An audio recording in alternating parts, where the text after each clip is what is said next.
আমরা দেখাই যা ঘটছে, আর ব্যাখ্যা করি কেন ঘটছে। সংবাদে বাস্তবতা, বিশ্লেষণে গভীরতা। মাসান টিভি, সাংবাদিকতার নতুন দিগন্ত সূচনায় মাসান টিভি, একটি স্বাধীন ও নিরপেক্ষ গণমাধ্যম। হাজারো আশেকানের চোখে শ্রদ্ধা ও ভালোবাসা। ভুরুঙ্গামারীতে পীরে কামেল শাহ সুফি সৈয়দ কাইমুদ্দিন মুন্সি রাহিমাহুল্লার খেলাফত প্রাপ্ত দিবস। মাসান টিভির বিশেষ প্রতিবেদন। শীতের কনকনে রাত, চারপাশে নীরবতা ভেঙে ভেসে আসছে জিকিরের ধ্বনি। আল্লাহু আল্লাহু। কুড়িগ্রামের ভুরুঙ্গামারী উপজেলার গছিডাঙ্গা কুড়ার পাড়ে অবস্থিত পীরে কামেল হজরত শাহ সুফি সৈয়দ কাইমুদ্দিন মুন্সি রাহিমাহুল্লাই মাজার প্রাঙ্গণে যেন অন্য এক আধ্যাত্মিক জগৎ। হাজারো আশেকান, ভক্ত ও মুরিদদের উপস্থিতিতে রাতভর অনুষ্ঠিত হল তার ৩৯তম খেলাফত প্রাপ্ত দিবসের আয়োজন। ২৬ ডিসেম্বর শুক্রবার রাতে মাজার প্রাঙ্গণে শুরু হয় দোয়া মাহফিল, হালকায়ে জিকির ও মুর্শিদি গান। দূর দূরান্তের গ্রাম, শহর, এমনকি প্রতিবেশী দেশ ভারত থেকেও ছুটে আসেন অসংখ্য ভক্ত। কারো চোখে ছিল অশ্রু, কারো মুখে শান্তির হাসি। সবাই যেন এক সুতোয় বাঁধা ভালোবাসা ও বিশ্বাসে। অনুষ্ঠানে উপস্থিত পীরজাদা হজরত মোহাম্মদ তৌহিদ আলম কণ্ঠে তুলে ধরেন কাদরিয়া তরিকতের গৌরবময় ইতিহাস।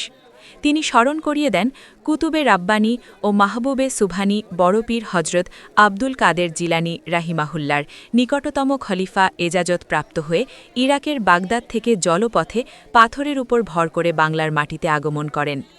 ঢাকার ধামরাই এলাকা থেকে পরিচালিত হয় আল উলভি কাদরিয়া তরিকত, যা আজও মানুষের হৃদয়ে আলো ছড়াচ্ছে। এই আধ্যাত্মিক ধারার উত্তরাধিকার বহন করেন সৈয়দ কালু শাহ ফকির রাহিমাহুল্লা এবং পরবর্তীতে তার খেলাফত প্রাপ্ত খালিফা হজরত সৈয়দ নেদু শাহ ফকির রাহিমাহুল্লা। ১৯৮৬ সালে তিনি তার পিতা পীরে কামেল শাহ সুফি সৈয়দ কাইমুদ্দিন মুন্সি রাহিমাহুল্লাকে খেলাফত প্রদান করেন। এরপর থেকেই মুন্সি পীর সাহেব আজীবন মানুষকে আত্মশুদ্ধি, ভালোবাসা ও আল্লাহর পথে আহ্বান জানিয়ে গেছেন।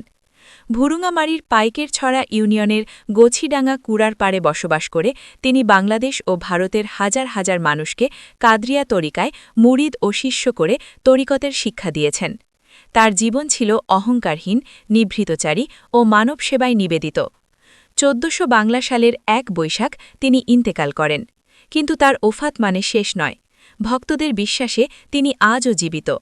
তার স্মরণে বাংলাদেশ ও ভারতের নানা প্রান্তে প্রতিবছর উরস ও ধর্মীয় আয়োজন অনুষ্ঠিত হয়।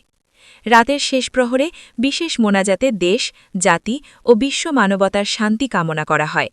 জিকিরের ধ্বনি ধীরে ধীরে স্তব্ধ হলেও আশিকানদের হৃদয়ে রয়ে যায় এক প্রশান্তির অনুভূতি, যেন পীরের শিক্ষা আর ভালোবাসা আজও পথ দেখাচ্ছে। সাংবাদিকতার নতুন দিগন্ত সূচনায় মাসান টিভি, একটি স্বাধীন ও নিরপেক্ষ গণমাধ্যম।